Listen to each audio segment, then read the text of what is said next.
HR conferences are officially back. Calendars are full, flights are booked, and HR leaders everywhere are asking the same question. Is this actually worth it, child? Because let's be honest, between packed agendas, tight budgets, and very, very real workloads back home, attending an HR conference isn't a small commitment. Hold on.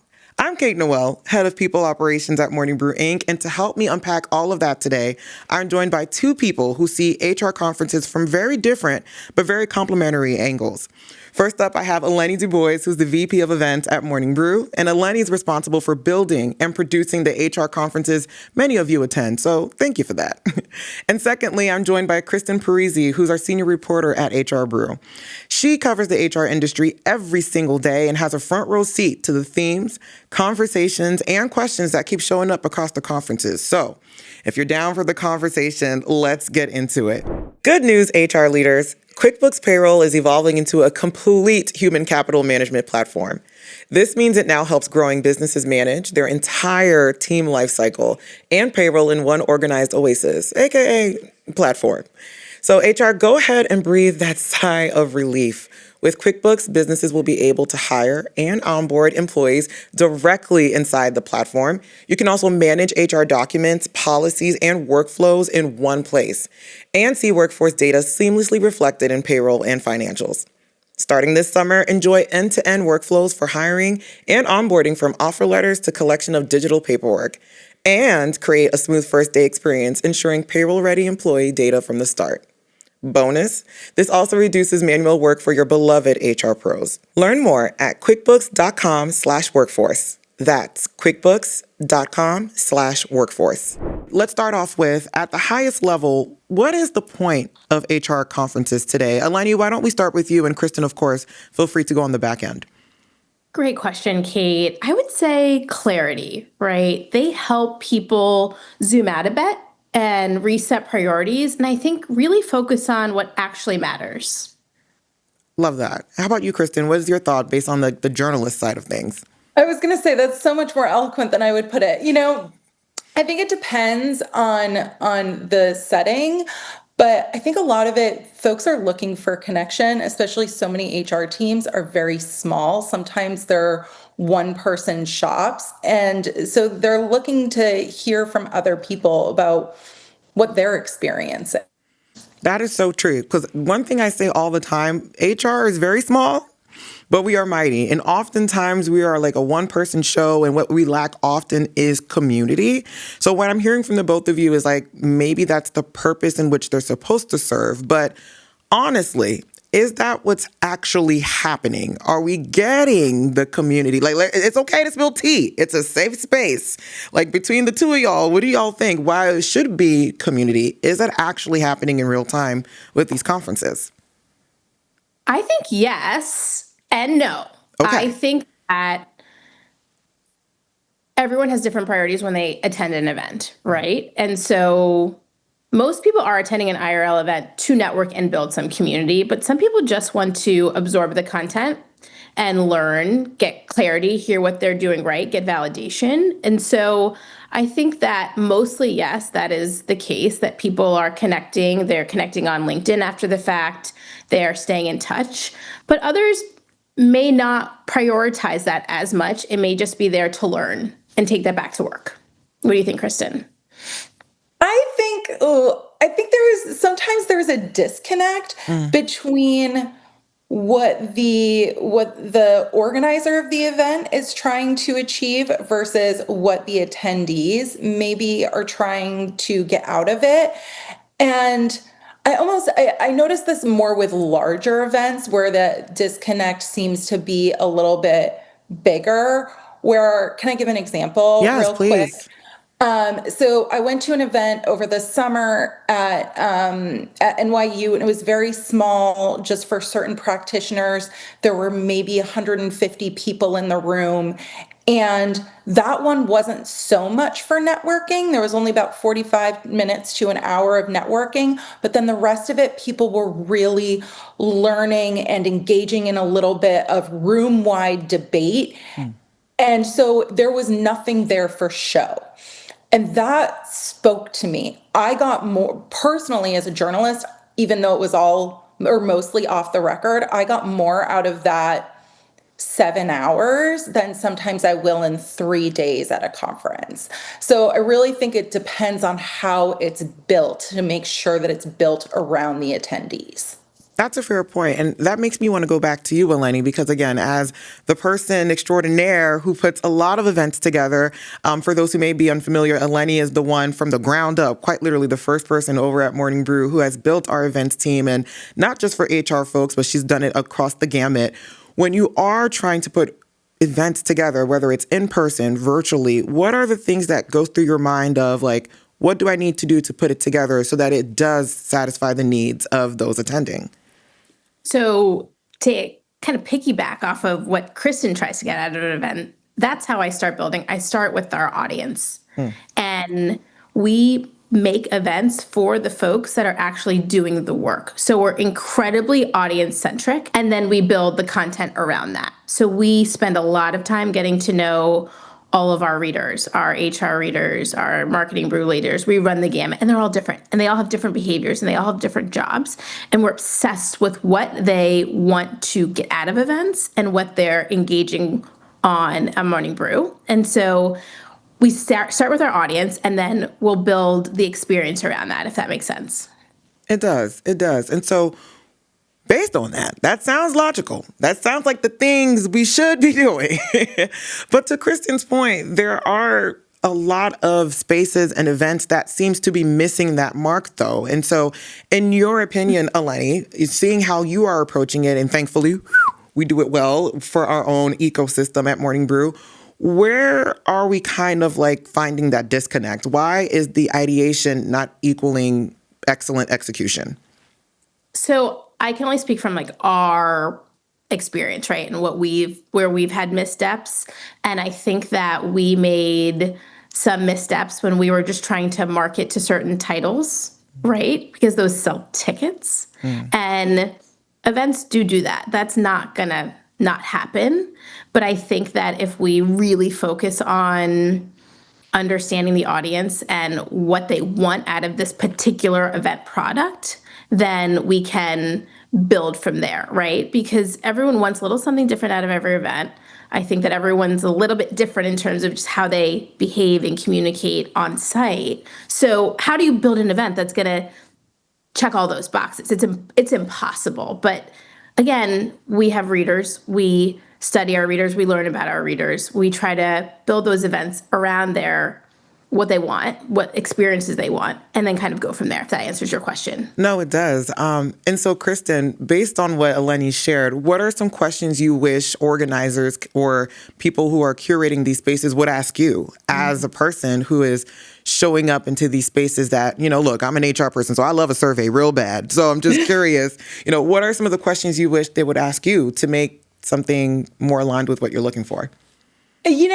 I think what are your biggest problems right now as an HR leader, right?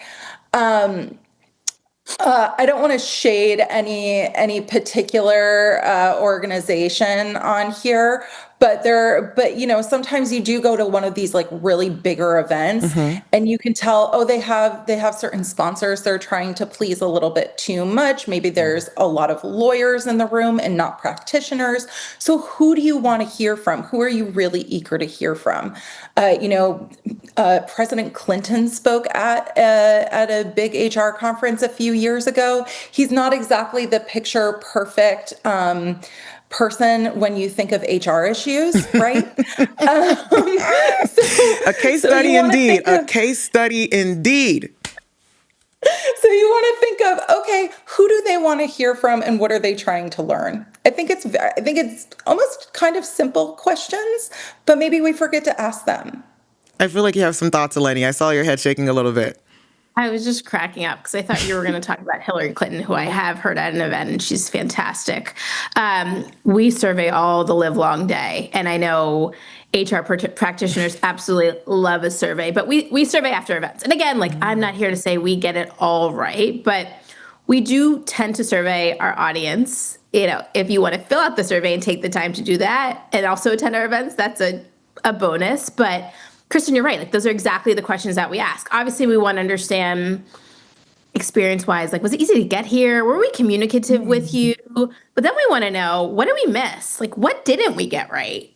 Right? And then who else do you want to hear from? I mean, I think when we started doing events way back when, we were just booking these big speakers, like C-suite only, and they were talking so high level, and our audience, they were not happy with that. They were like, no, we want to hear from people that are actually doing the work. Like, these people are great and continue to have them around, but I can't relate. Like, I am starting out my career in HR. This person is decades above that. I would love to aspire to be that, but what's the next step? And so I'm with you, Kristen. Like, you have to listen to the audience. Survey's a great way to do that. Also, just talking to people at events, right? Like, I usually try to, if we're not solving for some fire drill that came up, I usually just try to start conversation around like the coffee machine, because that's the best way to learn, is just to talk to people and figure out, like, how did you learn about us? Like, are you a fan of Morning Brew? Did someone refer you? I mean, it's just, again, I think it goes also back to the relevance of IRL events. I mean, AI and tech is everywhere, but human connection, right? Like, getting there and talking to people is so important.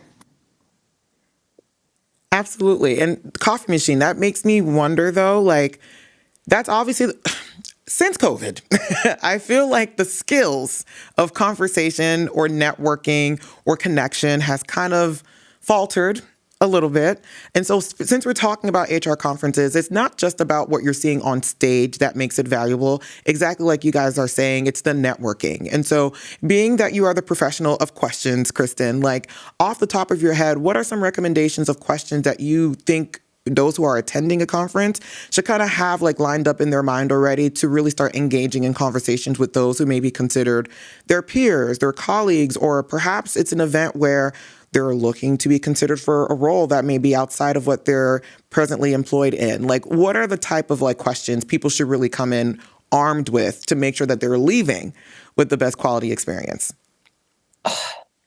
Okay, well, that's a hard question for me. Okay. Tell me why. I'd love to hear. I think first off, you have to know what you're looking to get out of it, right? When I'm there, I'm looking, okay, what types of sources am I looking to build? Somebody else might be saying, okay, well, I deal a lot with HR technology, but I want to learn more about, the psychology of HR. Okay, who can I talk to there?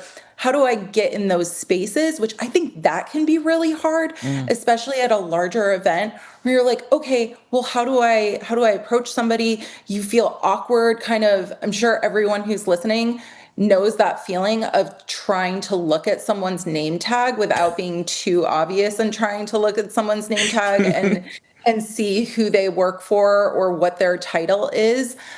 And I know this goes back, I guess, to putting the onus on the creators a little bit, but creating those spaces to where, like, my favorite thing is seeing a group of people sitting like either on the floor or on chairs, eating a sandwich, chit-chatting. That is like what makes me happiest when I go to events, and people who clearly like either aren't familiar with each other just go and say like, hey, how are you? Do you mind if I like sit with you and ask you 5 minutes of questions? Everybody loves to talk about themselves. So if you approach somebody with that thought of, hey, what can I learn about you just as a person? Then you can kind of get to the career stuff, I would think. Super smart. Can I add to that? Kristen's the ideal event attendee, right? And event organizers, we obsess over the ideal event attendee, and we get a large portion of you all. But then there are folks that need some prompts, and we tend to do that, right? We will have thought starters on a table in case, like, maybe you feel a little shy that morning, had a, early wake up or something, and maybe, you need a little bit of a push. But again, I'm kind of with Kristen, like, having the areas and organizing events so that there's space for conversation. I will say, though, at one of our last HR events that I know you both were at, HR folks, they don't need prompts, and they don't even need the space, because I don't know if you took that conversation or someone else did. It was like the first time we had done a live HR event. I mean, the banter after the session had ended, like before the next session began, you all wouldn't stop. Like, no one would stop networking and chatting. And it was the most beautiful thing. / as an event organizer, you're like, I'm trying to keep on time. But at the same time, HR people just were like networking right, left, up, and center. I mean, it was the most beautiful thing. So all that to say, Kristen's kind of the ideal event attendee because she makes things a little bit easier for us. She'll go up to a stranger and start a conversation, but we often have people that are just not as willing to engage. And so as an event organizer, because connection is so important to, I think, all of us and networking and showing that our events are purposeful, we have to create those, facilitated prompts sometimes.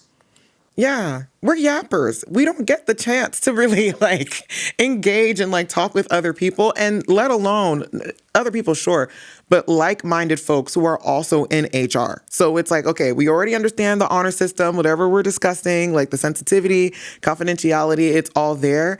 And it makes you also feel less crazy because you're oh my goodness, I had this situation happen. You're oh my God, that happened with me too. I'm okay, I thought it was just us that experienced something like that. And then when we have folks who are even HR adjacent, then being able to contribute to the conversation, it makes it more well-rounded.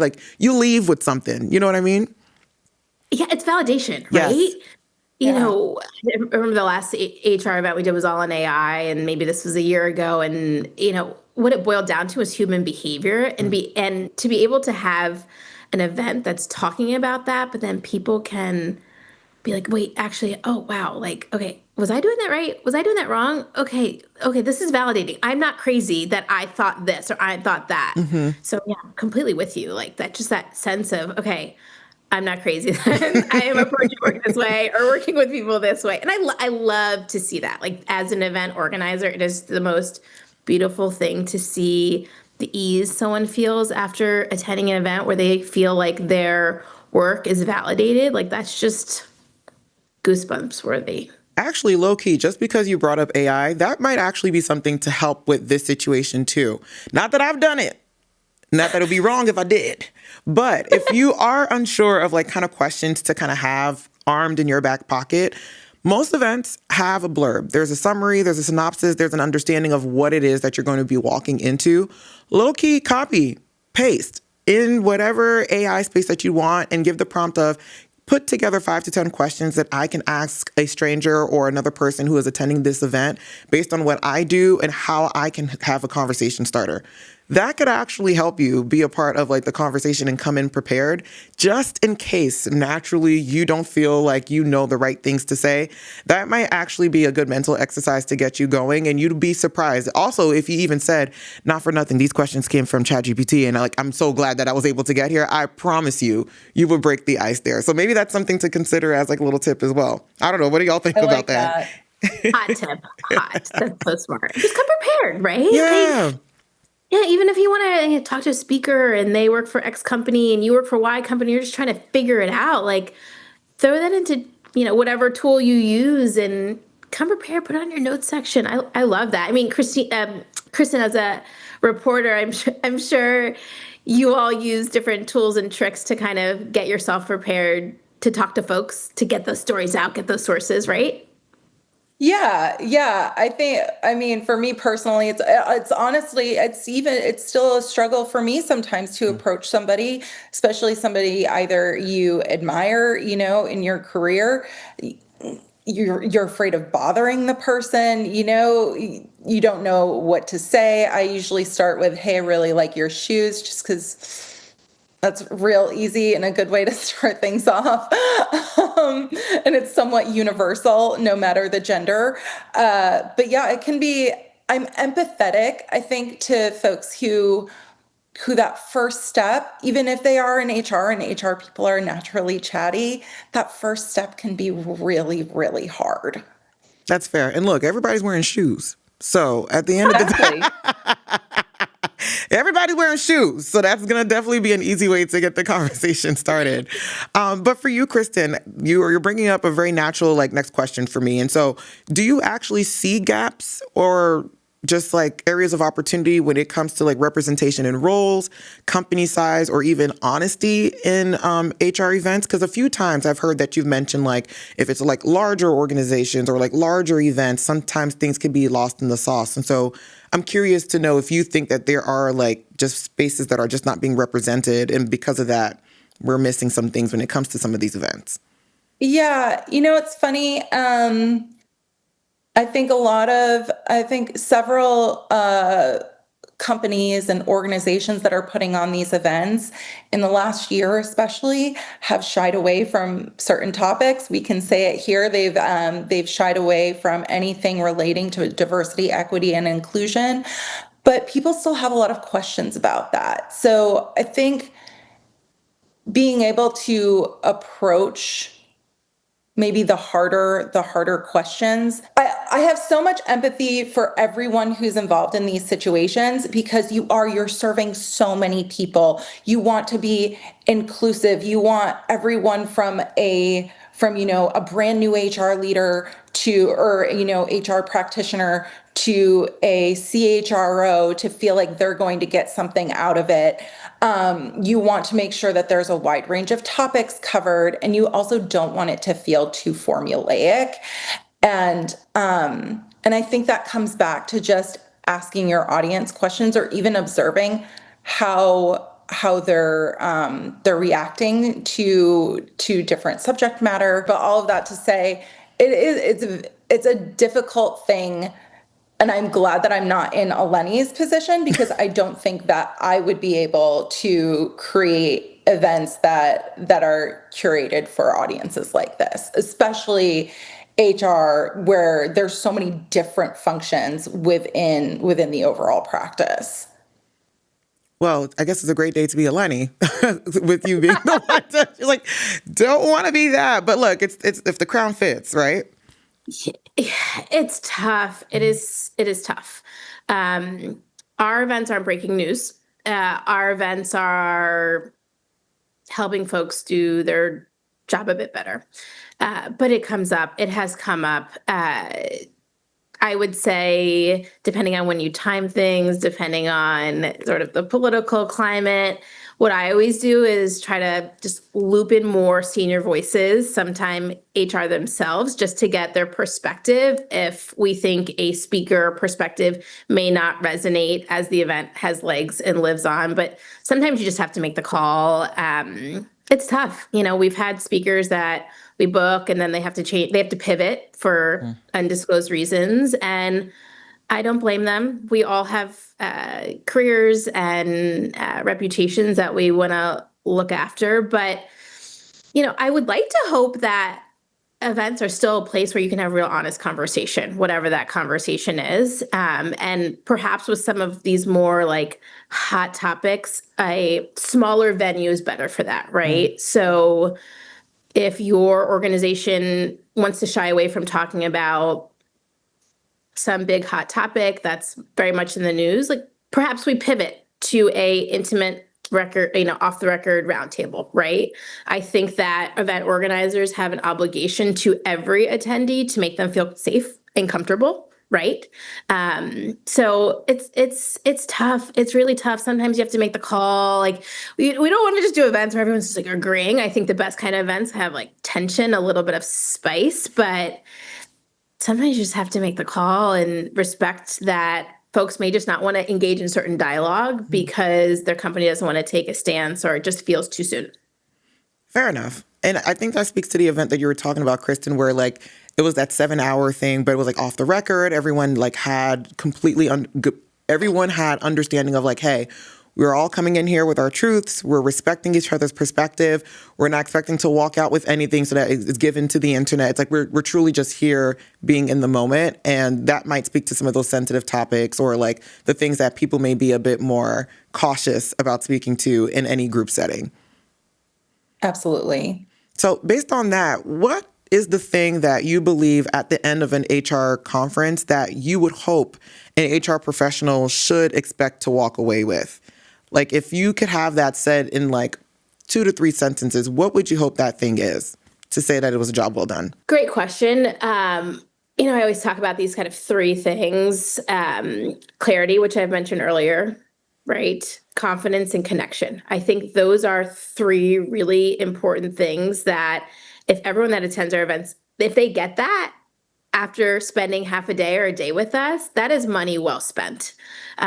There's just so much noise out there and so much fluff, and we just are busy people, right? Like getting someone out of their joggers if they're remote to attend an event, you have to be very intentional about how you are helping them spend their time. So clarity, huge. Confidence that they're not doing what they're thinking is wrong, or how they're approaching their workday or whatever it is that they're learning from the event. And then just connection. It's at least meeting one person or talking to a speaker, or even meeting our like we always have a ton of staff there, and people love, like, if you could walk away meeting at least one Morning Brew person, I would feel just so happy, because we are brand ambassadors in our own right. But I think those things, like, after building the events business for 5 years and being in the industry for almost 20, those three things really stick out for me. And they're just very clear objectives that I have when we are building out our events business. I don't know. Is that something that would resonate with an event attendee like you, Kristen? If you got like, I say those three things, are you like, this is gobbledygook, or is this, would No, this justify no, my expense? again, you are so good at like putting things very succinctly that I just would say a long-winded way. For me, it's like, okay, did I learn a few things? Like, and what did like, and is what I learned actionable? So, did I take something away that I want to go back home and research and dig into a little bit more? Did I meet at least two or three new people that I feel like I can either learn something from or I can offer something to? And those are kind of my biggest things. But also, did I have fun? Right? At the end of the day, like, these shouldn't feel like, oh my God, like a seminar, like you're going in and you're sitting in and you're partially tuning out. Maybe you're looking at your phone a little bit. Like, I want to go someplace and walk away and be like, oh, you know what? That was kind of like, today was work, but it was a lot of fun. And I think that's probably a little bit harder in some ways, is creating those moments of okay, how can we have some fun for people as they're kind of moving through this?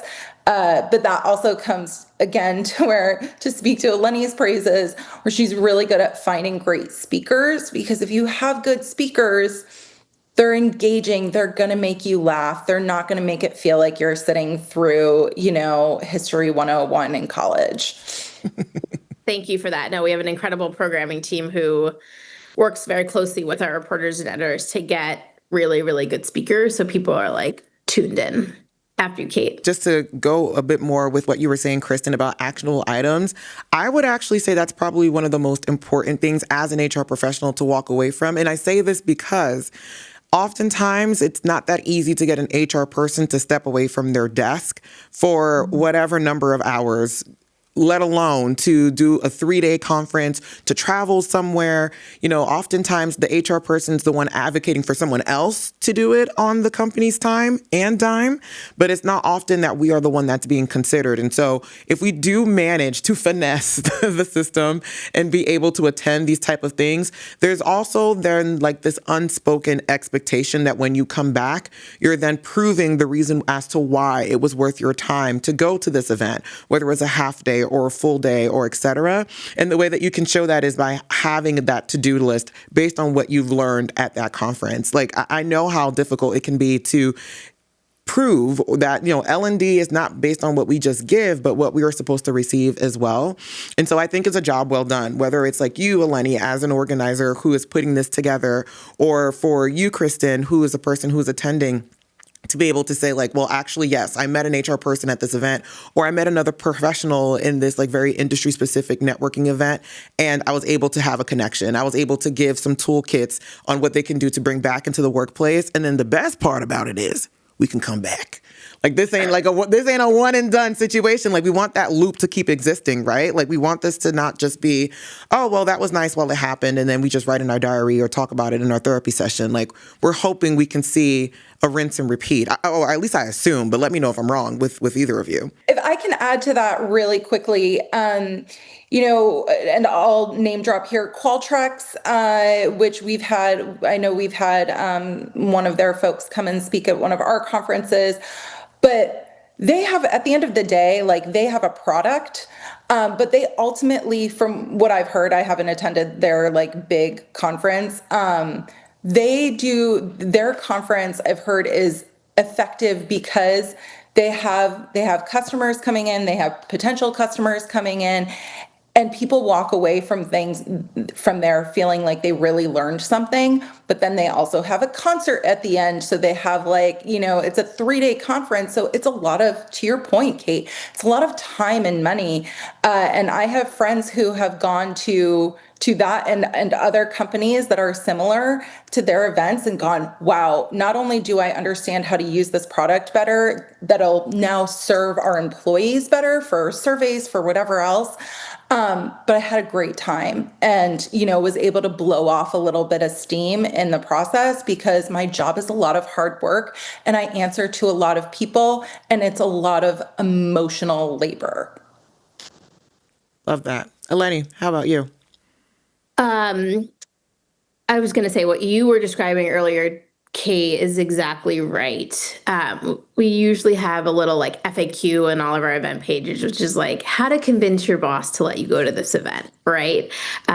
Which is important, right? We were teaching people how to say like, hey, boss, I want to go to this. I want to be out of the office for a day. I want to travel to New York to go to this. And here's what I'm going to learn. And, big, beautiful events with a lot of fluff and concerts are all exciting, but those like tangible takeaways are just so key to no matter what level you're at, we do a lot of like QR codes so that folks can, right there, scan it in and get a report. We always do like a post-event summary that you can literally just plug and play and share with your boss. So yeah, the value, right? Like the connection, the things that you have learned that are going to help you be better at your job or better your business, be that if you're a lean and mean HR operation that's got no budget that like you'll dream and hope to do and implement in a year's time. But yeah, that value is so important. So important. Even for myself to attend an event, like I have to justify going to things. I have to justify being away from my home. So yeah, I'm with you. I would like to hope that most events serve that purpose.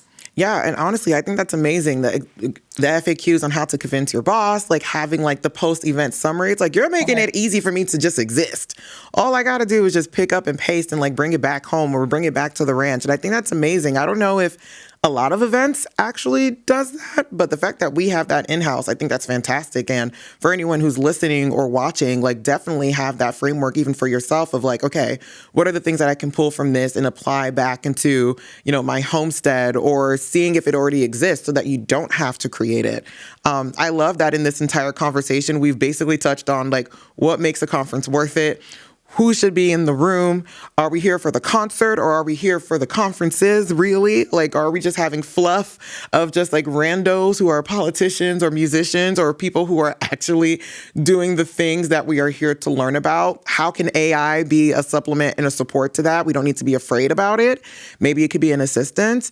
And I think just overall, just having an open mind of like what clarity, community, and validation actually looks like in these spaces. And just remembering that from what I've learned, HR conferences is a relationship. I think it comes from both sides. I think when I first came into this conversation, I was blaming everything on the organizer. I'm like, oh no, they need to be the one to curate the agenda. The itinerary needs to be tip-top shape. But still, yes. But I think to our point, though, like it's still as an attendee, there's things that I need to be able to contribute to the environment and the atmosphere to make sure I'm leaving with a great experience.